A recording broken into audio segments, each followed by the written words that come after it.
Oi, everybody! Como é que vocês estão? Eu quero fazer uma pergunta pra você logo de cara. Você já se sentiu... Oh, meu Deus! Você já se sentiu trouxa dentro de casa? Tipo assim, você já se sentiu numa posição de que parece que...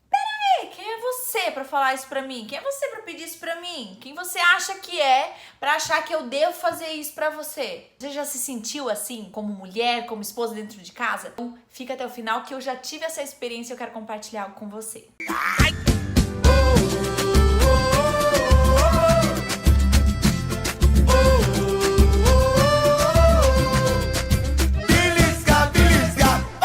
Agora liguei a iluminação, tá lindo.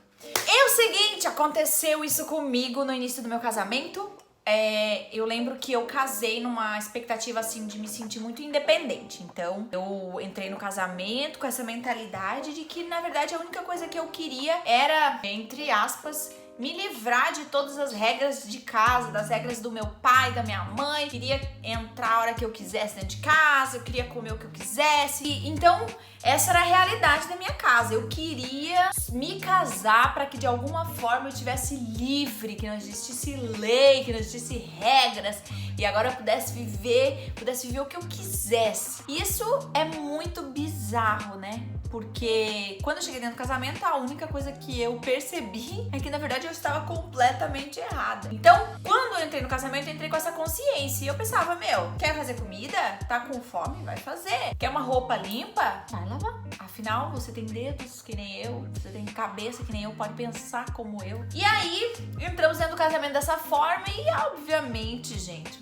não deu certo, né? Eu entrei extremamente sem essa consciência de unidade entre as partes. Eu entrei dentro do casamento sem imaginar que eu ocupava um espaço específico dentro da minha família, que meu marido ocupava um espaço específico dentro da minha família e que não dava pra gente viver como se não existisse. E aí, por isso que eu te fiz essa pergunta, se você já se sentiu trouxa, ou como se fosse... Eu lembro que uma coisa que eu falei pro Lipão, eu falei assim, eu não casei pra ser tua empregada.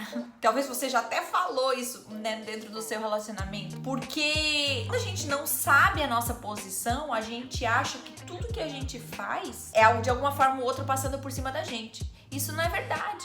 O casamento, ele fala sobre abrir mão, o casamento fala sobre dividir tarefas, o casamento fala sobre regras dentro de uma casa. Enquanto eu não entendia esse princípio básico, bíblico, que fala a posição da mulher, né, para que a mulher foi criada, a forma como Deus entendeu necessário, de forma sábia, que a mulher se posicionasse dentro de casa e que o homem se posicionasse dentro de casa, enquanto a gente não teve esse conhecimento, eu achava que tudo era porque ele estava me fazendo de trouxa, que ele estava me usando, que de alguma forma ele queria, era na verdade alguém para limpar, alguém para cozinhar, alguém para, enfim.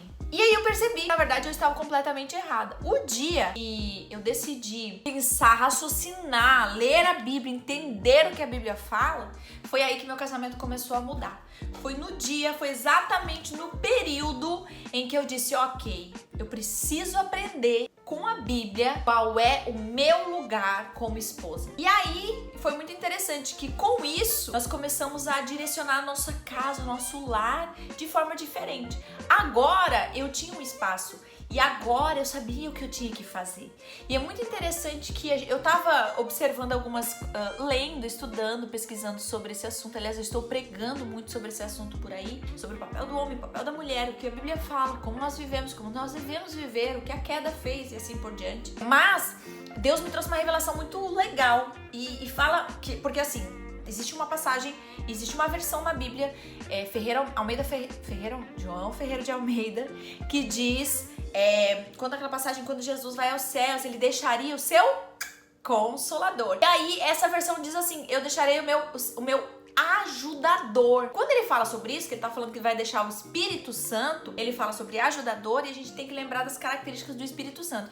E as características básicas do Espírito Santo, as primeiras que a gente lembra é aquele que consola, aquele que ensina, aquele que convence, aquele que socorre. Essas são as características do Espírito Santo. Quando a palavra fala sobre ser uma ajudadora idônea, eu comecei a pensar, caraca, olha que interessante, as características da mulher, ela é muito semelhante com as características do Espírito Santo, porque Deus deixaria o consolador, o ajudador nessa versão. E a palavra fala que a mulher é a auxiliadora, é a ajudadora do homem.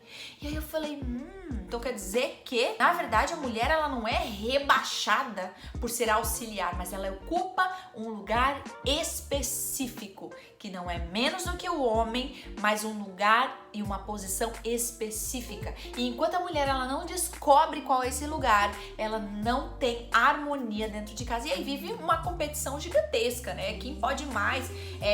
A gente se sente menosprezada, a gente se sente trouxa, a gente não ocupa o nosso lugar, a gente gasta mais tempo brigando por quem vai fazer o quê do que realmente vivenciando um relacionamento legal. E aí eu pensando sobre isso, eu comecei a falar, nossa, olha só a característica da mulher. A mulher é como o Espírito Santo, ele tem uma característica muito próxima, que Deus deu esse dom pra mulher de convencer, de argumentar, de consolar, de socorrer, de ensinar. Isso é muito a característica natural da mulher.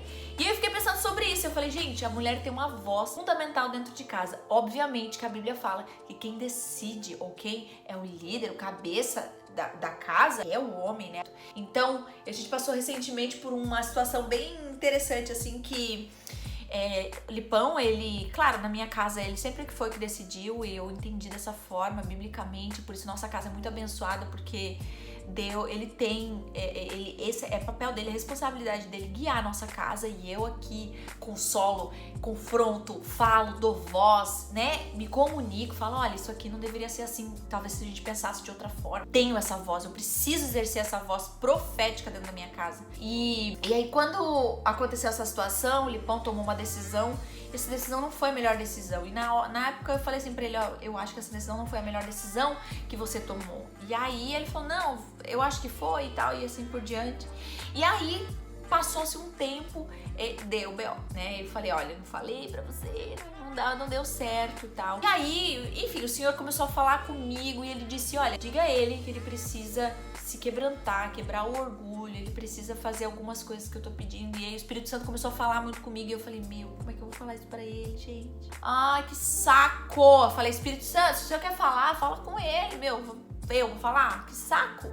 Aí fui e falei, olha, Lipão, enfim, não sei o que você vai fazer com essa informação, mas Deus me disse isso, você precisa se quebrantar, você precisa, enfim, deixar teu orgulho. Falei algumas coisas assim, e aí ele pensou, ele foi lá, refez tudo o que tinha acontecido, de uma forma totalmente santa, foi muito legal, assim. E aí os resultados foram completamente positivos pra nossa casa. Aí eu fiquei pensando, nossa, às vezes a gente fica competindo espaço dentro de casa, brigando, ninguém sabe o que cada um tem que fazer, e não é nem tarefas domésticas. A gente pode fazer um vídeo também sobre isso, né? Como é que a gente faz aqui em casa e tal.